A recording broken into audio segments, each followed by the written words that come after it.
Most important previous year GK series में आपका स्वागत है। मैं हूं सत्यपुरी और आप देख रहे हैं पूरी पाठशाला चैनल। आज का पहला प्रश्न है, ग्लास वास्तव में एक है लोचदार ठोस, आयनिक ठोस, स्फटिक ठोस या विट्रीफाइड तरल। सही जवाब है ऑप्शन सी, लोचदार ठोस। लोचदार का मतलब क्या होता है? Elastic solid.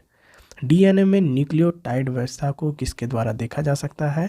तो इसको जो है आप ऑप्शन ए यानी एक्सरे क्रिस्टलोग्राफी द्वारा डीएनए में न्यूक्लियोटाइड व्यवस्था को देख सकते हैं। अगले प्रश्न की तरफ बढ़ते हैं। निम्नलिखित में से कौन सा मनुष्य का वैज्ञानिक नाम है? बहुत ही आसान प्रश्न है। होमो सेपियंस मनुष्य का वैज्ञानिक नाम है और ये लगभग 3 साल पहले अफ्रीका में पाया गया था। विभिन्न प्रकार के चश्मों को तैयार करने में प्रयुक्त होने वाला प्रमुख घटक है सिलिका, सोडियम बेरेट, कैल्शियम सिलिकेट या सोडियम सिलिकेट। सही जवाब है ऑप्शन ए यानी कि सिलिका। निम्नलिखित में से किसके लिए द्रव्यमान का केंद्र शरीर के बाहर स्थित होता है? तरल स्याही वाला पेन, एक क्रिकेट बॉल, अंगूठी या एक किताब। सही जवाब है एक अंगूठी, क्योंकि अंगूठी का छल्ला गोल होता है और इसका जो है सेंटर ऑफ ग्रेविटी जो है बीच में है यानी शरीर के बाहर है। निम्नलिखित में कौन सा एक विटामिन है? तो विटामिन सी को स्कॉर्बिक एसिड कहते हैं, इसलिए ऑप्शन हो जाएगा ऑप्शन बी स्कॉर्बिक एसिड। जब कोई व्यक्ति खुरदरी सतह पर चलता है तो निम्नलिखित में से कौन सा कथन सही है? तो इसका सही जवाब हो जाएगा ऑप्शन सी यानी बल की प्रतिक्रिया जो आदमी फर्श पे लगाता है उसे गतिमान रखता है। यानी जितना ज़्यादा बल हम फर्श पे लगाते हैं उसके ही अनुसार हमें गति मिलती है। निम्नलिखित में कौन सा सीमेंट में प्रयुक्त होने वाला प्रमुख घटक है? जिप्सम, चूना पत्थर, मिट्टी या राख। सही जवाब है ऑप्शन बी यानी कि चूना पत्थर जो है सीमेंट में सबसे ज़्यादा मात्रा में प्रयोग होता है। जिप्सम की बात करें तो इसका भी प्रयोग किया जाता है, लेकिन चूना पत्थर का सबसे ज़्यादा यानी 62% के आसपास प्रयोग किया जाता है। लीकेज में मदद करता है। लीकेज किस में मदद करता है? जीनों को हटाना, अनुवाद, डीएनए में जीन सम्मिलित करना या गुणसूत्रों में अनुप्रस्थ लाना। सही जवाब है डीएनए में कुछ जीन को सम्मिलित करने में लीकेज मदद करता है। न्यूटन का गुरुत्वाकर्षण का नियम पर लागू होता है। किस पे लागू होता है? सभी चीज़ों पर, यानी कि ब्रह्मांड के सभी निकाय पे। ऑप्शन डी हो जाएगा इसका सही जवाब। नेक्स्ट प्रश्न की तरफ चलते हैं। पौधों का स्थिर होना के कारण होता है, किसके कारण होता है? तो वाष्पोत्सर्जन के कारण होता है, इवापोरेशन के कारण होता है, यानी कि ऑप्शन बी सही जवाब है। बोविड ओविस का वैज्ञानिक नाम है। किसका वैज्ञानिक नाम है? बोविडी ओविस। बकरी, गाय, भैंस या भेड़। सही जवाब है भेड़ का वैज्ञानिक नाम है बोविडी ओविस। चश्मा बनाने के लिए किस ग्लास का उपयोग किया जाता है? तो क्रूक ग्लास। ऑप्शन ए सही जवाब हो जाएगा। उत्कृष्ट गैस इलेक्ट्रॉनिक विन्यास को प्राप्त करने के लिए बेरियम इलेक्ट्रॉन को खो देता है। उत्कृष्ट गैस का क्या मतलब है? Noble gas. उत्कृष्ट गैस जैसे हीलियम, नियॉन, आर्गन, क्रिप्टन, ये सारे उत्कृष्ट गैस है। तो कितने को खोता है, कितने इलेक्ट्रॉन खोता है बेरियम? तो सही जवाब होगा 2 इलेक्ट्रॉन को खोता है, यानी ऑप्शन बी। कंप्यूटिंग के जनक के रूप में किसे जाना जाता है? इसे फादर ऑफ कंप्यूटर भी कहते हैं, तो ऑप्शन सी चार्ल्स बेबेज को कंप्यूटर के जनक के रूप में माना जाता है। कतर निम्नलिखित में से किस गैस का प्रति व्यक्ति उच्चतम गैस उत्सर्जक है? तो जो कतर है उसमें कार्बन डाइऑक्साइड बहुत ज़्यादा मात्रा में उत्सर्जित होता है, इसलिए ऑप्शन ए कार्बन डाइऑक्साइड हो जाएगा। और ये विश्व में सबसे ज़्यादा कार्बन डाइऑक्साइड का प्रति व्यक्ति उत्सर्जन करता है। दाचीग्राम राष्ट्रीय उद्यान कहाँ स्थित है? तो सही जवाब हो जाएगा ऑप्शन सी जम्मू कश्मीर में दाचीग्राम राष्ट्रीय उद्यान स्थित है। ये 22 किलोमीटर श्रीनगर से दूर स्थित है। भारत के पहले उपग्रह का नाम बताइए जो विशेष रूप से शैक्षणिक उद्देश्यों के लिए समर्पित है। सही जवाब हो जाएगा एडुसेट। एडू से आप समझ सकते हैं एजुकेशनल, सेट से सैटेलाइट। ऑप्शन सी सही आंसर हो जाएगा एडुसेट। आकार के संदर्भ में अरुण ग्रह का हमारे सौर मंडल में कौन सा स्थान है?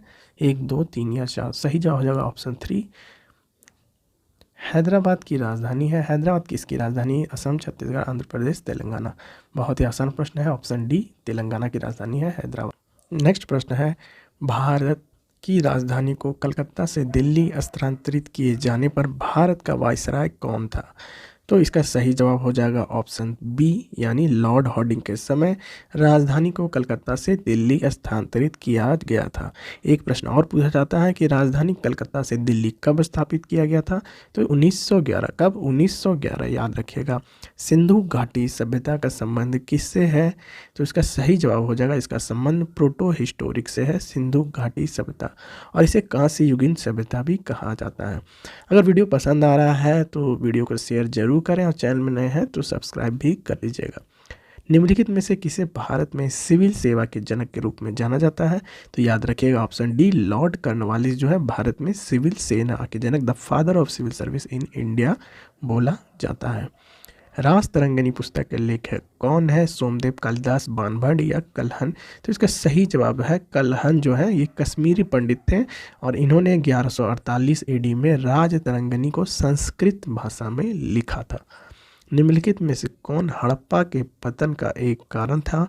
तो देखिए सही जवाब यह है कि हड़प्पा के पतन का कारण का सही अंदाजा अभी भी नहीं लगाया जा सका है, लेकिन सही जवाब इसमें हो जाएगा ये सभी, यानी भूकंप, आर्य हमला, पारिस्थितिक परिवर्तन, ये सभी हो जाएंगे। बाल गंगाधर तिलक को किसके दौरान लोकमान्य की उपाधि दी गई थी? स्वदेशी आंदोलन, क्रांतिकारी आंदोलन, होम रूल लीग आंदोलन या भारत छोड़ो आंदोलन? तो इसका सही जवाब हो जाएगा option C, home rule league आंदोलन के दौरान जो है उन्हें लोकमान्य की उपाधि दी गई थी। किस मध्यकालीन भारतीय शासक ने पट्टा और कबूलियत की व्यवस्था शुरू की थी? सही जवाब हो जाएगा शेर शाह सूरी, यानी ऑप्शन सी ने, ऑप्शन सी शेर शाह सूरी, और इसी ने भारत में जीटी रोड का निर्माण करवाया, शेर शाह सूरी ने। उस स्थल का नाम बताइए जिसने बसे हुए जीवन के शुरुआती प्रमाणों को प्रकट किया। कौन सा है? तो मेहरगढ़, यानी ऑप्शन डी में बसे हुए जीवन के शुरुआती प्रमाण देखे गए थे और इसमें जो जानवरों हैं, जानवर के अवशेष पाए गए थे और ये बलूचिस्तान पाकिस्तान में स्थित है मेहरगढ़। भारत का तोता किसे कहा जाता है? तो Amir Khusro, option B C, Bharat का तोता यानी तोताए हिंद भी इसे बोला जाता है, अमीर खुसरो के। मैं नास्तिक क्यों हूँ किसके द्वारा लिखा गया था? तो मैं नास्तिक क्यों हूँ ये भगत सिंह के द्वारा लिखा गया था और इन्हें जो 1930 में लाहौर सेंट्रल जेल की घटना से इनको जोड़ा जाता है। 1930 में लाहौर सेंट्रल जेल की घटना से भगत सिंह को जोड़ा जाता है। अगला प्रश्न है, अनटचेबल पुस्तक किसके द्वारा लिखी गई? सही जवाब है मुल्क राज आनंद, यानी ऑप्शन डी, मुल्क राज आनंद ने 1935 में लिखी थी। एक संगीत निर्देशक के रूप में अधिकतम फिल्म फेयर पुरस्कार किसने जीते हैं? सही जवाब है ऑप्शन बी, ए.आर. रहमान ने 10 अवार्ड जीते हैं फिल्म फेयर के। आर्डिकाचिटा इंडिका निम्नलिखित में से किस वनस्पति का नाम है? अजडीटा चिंडिका, तो ये नाम हो जाएगा नीम का नाम। निम्नलिखित में से किस तत्व में सबसे कम गलनांक होता है? याद रखिएगा सबसे कम गलनांक होता है आर्गन में -189.34 डिग्री सेल्सियस, और सबसे अधिक गलनांक पूछा जाएगा तो टंगस्टन का हम लोग प्रयोग करते हैं फिलामेंट में, क्योंकि इसका गलनांक 3500 डिग्री प्लस होता है। बाजीराव प्रथम किस वंश का शासक था? नंद, पेशवा, हर्यक या मौर्य? सही जवाब हो जाएगा पेशवा। बाजीराव आपने सुना भी होगा, तो ये उसी का शासक था, पेशवा वंश का। प्रकाश की तीव्रता मापने के उपकरण को क्या कहा जाता है? सही जवाब है ल्यूसीमीटर। ल्यूसीमीटर प्रकाश की तीव्रता मापने का उपकरण है, ल्यूसीमीटर। गुरुत्वाकर्षण के संदर्भ में जी को क्या कहा जाता है? तो ये गुरुत्वाकर्षण स्थिरांक है, यानी ऑप्शन ए में है जी, गुरुत्वाकर्षण स्थिरांक। 2016 फुटबॉल चैंपियनशिप किस टीम ने जीती थी? ये पुराना क्वेश्चन है, पुर्तगाल ने, क्योंकि ये प्रीवियस ईयर से उठाया गया प्रश्न है। द ओथ ऑफ द वायुपुत्र के लेखक कौन है? सही जवाब हो जाएगा अमीश त्रिपाठी इसके लेखक है। तो ये था आज का वीडियो, आपसे फिर मिलते हैं कल वीडियो में। अगर वीडियो पसंद आया तो वीडियो को लाइक करें, चैनल को सब्सक्राइब और शेयर कर दें। आप सबका दिन शुभ हो, धन्यवाद।